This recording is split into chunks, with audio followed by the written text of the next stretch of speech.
Hey guys, what is up? AwesomeTheSauce here. I hope you guys are having a beautiful, beautiful day, and welcome to a super exciting video. Today, I'm gonna be taking, for the first time ever, an exclusive look at the upcoming test realm. That's right. We've gone exclusive on him. That's right. I'm sorry. I can't help it. But before we start this video, I just gotta give a huge shout out to the community manager, Spark, for giving me the footage that you guys are gonna see. This is never before seen. It's crazy. And also to the developer, Ratbeard on the KI team. My man's gave me a lot of input on the design basically, of like what they're trying to achieve with these maps. So we basically have an in-depth look visually and at a level of analyticalness. Let's get right into it. Now, before we start, I know I said let's get right into it. I'm sorry. I cannot stress this enough. As much information as you are going to be dropped on today, all of this will be on the KI Live that's upcoming. So check that out. I'm going to be there. I better see y'all there. These changes are monumental. That's right, we start in with the footage right away. Welcome to the new and never seen before Beastmoon map. This is the Celestia Beastmoon map. Look at how, does anybody else feel like swimming? Glug glug, you know what I'm saying? I will get away from my microphone. No, but like actually though, this is really beautiful. I mean, I think it's gonna be very entertaining to see a bunch of very competitive Beastmoon polymorphs. You know, they're gonna be running, but they can't run. They're gonna be swimming. You know, it's gonna be really cool. I really like the attention to detail here is actually really nice. I think it reminds me of Celestia, obviously, but there seems to be, you know, little added things like those crystals that you see floating around here and there. Another thing that I would like to note, it seems like things are a lot closer, and we will see the map with more pictures. And actually, this is not the only map that we're gonna see during this video. So this is just the footage that has never before seen. I know a lot of people wanted to see it, but what we're gonna talk about right now is not only the upcoming Beastmoon maps besides Celestia, but also how this affects PvP and how other Beastmoon changes are going to be revolutionizing the game. One of the big problems with Beastmoon anyways, and this has always been my view on this, is that because you're randomly grouped in with people,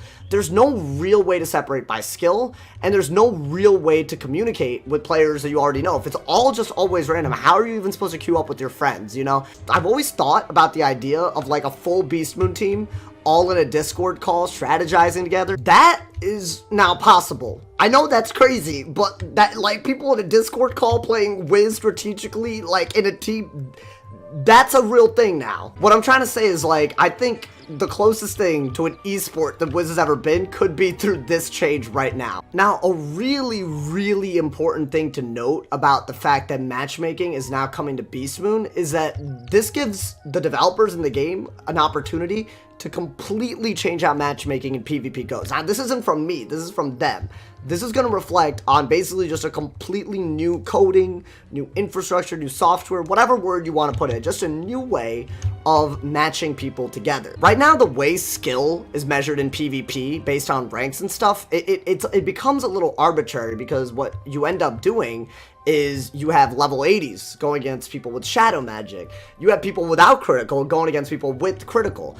The way that the matchmaking in Beastmoon is going to work is that it is going to separate the pools of players into people who don't have that many wins and people who do have more wins. By knowing how to do that through code, you basically open the door to do that in PvP. Once again, this isn't from me. This is actually straight from the people working on this. You know, from a design perspective, the way matchmaking is going to work for Beastmoon is gonna basically work for PvP. It's gonna be the first step into making sure that people without shadow magic stop going against people with shadow magic. And all these disadvantages that you might see when people are matched together, this is the first step that they're taking actually in making for fairer games. So if you've ever been tired of something like that, you know, I certainly have. I've gone against shadow magic as a level 60. These things are actually being worked on right now. This is the first step that we've ever had towards changing that. And to me, that's a huge deal. For a lot of high-ranked people, this is what they've been waiting for. Very big deal. It's good news for everyone who wants fairer matchmaking in PvP. Beastmoon is also held back right now, unfortunately, by people literally just being toxic. Now, this is one of the main reasons I don't do it as much as I want to. It annoys me. It annoys me. So I bet there are clips of this. A real problem is when people are literally just, they join up in a queue just to be annoying. Like, they're griefing, basically.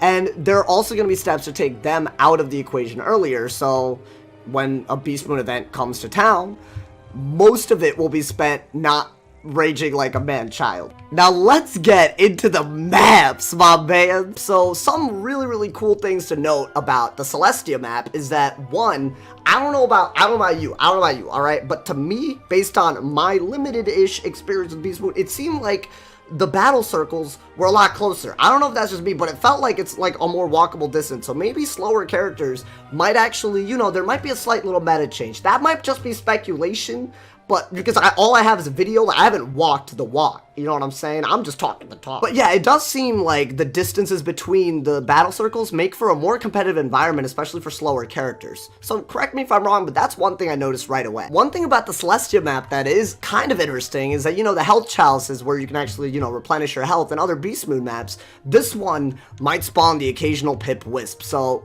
if you're trying to, you know, build up that power before you're heading into battle, maybe the health chalice is a place to go. So that's a fun little thing that the Celestia map brings to the table. Now to me, right, I think about things competitively, right? You've seen it.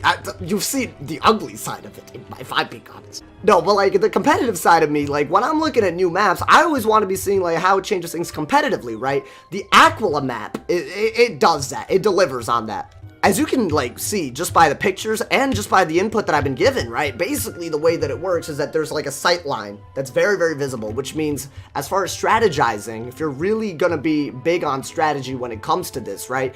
You're gonna be able to have a good view of your battlefield, basically. You know, like, I'm just being honest, the amount of data that you can just get just by looking around when you're, like, making a strategy on how to attack the situation, that's a big deal. And that's a huge difference that the Aquila map brings to the table. So while the Avalon map is resembling, you know, a hill, this is more of like an indent in the ground. I think, especially when it comes to making new maps, sure, yeah, you want to base it off of other worlds, but it is really good, in my opinion, to make it so that, you know, it is really, like, it does a good job of changing the strategy. So that's really awesome. One specific thing to note specifically about the Aquila map is that they basically have loser pips kind of thing. So basically, when you lose a battle, when you go back to that, you know, the respawn area, you can basically have pip wisps there waiting for you. So it actually mitigates the effects of losing. And the way I see it, at a competitive level, I think what it's going to do is make it so that the games are closer. There's less of a penalty for losing because it's easier for you to go back into battle and really fight for your ability to win. And I think the Aquila map, for me, is definitely going to be the one that I'm going to be having a lot of fun on, just because I can see a lot of what's happening. Overall, what I will say is that the updates seem, to me, to be going in a really good direction for people who love PvP and who love Beastmoon. Beastmoon is clearly going to be more competitive, and the way that matchmaking is hopefully gonna be changed within Beastmoon is also gonna make PvP more competitive. Now, I will say the criteria for how PvP is gonna be changed when it comes to matchmaking, that's all up for grabs. You know, a lot of these things are very Beastmoon oriented, but I know that a lot of people who play PvP, I think one big complaint is that it's always that, you know, not enough's done to fix PvP, but this really is a first major step.